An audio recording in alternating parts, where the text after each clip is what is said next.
இமாம் மாலிக் ரஹிமஹுல்லா அவர்கள் எந்த அளவிற்கு தியாகம் செய்தார்கள் என்று தெரியுமா?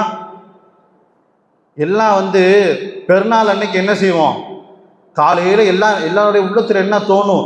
7:30 மணிக்கு தொழுதோமா, 8:30 மணிக்கு ஆடு வெட்டினோமா, 9:30 மணிக்கு சட்டி ஏற்றணுமா, 10:30 மணிக்கு தம்ம போட்டோமா, 1 மணிக்கு சாப்பிட்டோமா, தூங்குனோமா நினைப்போம்.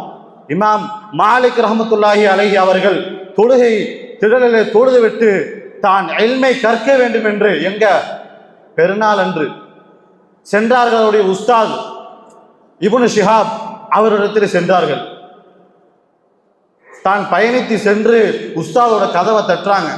உஸ்தாது கேட்குறாங்க, யாருப்பா பெருநாள் அன்னைக்கு என் வீட்டு வாசலை தட்டுறது?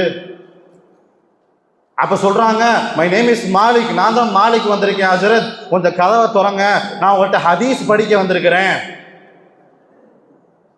அதை கேட்ட உஸ்தாதுக்கு ஒரு மகிழ்ச்சி, ஒரு சந்தோஷம்.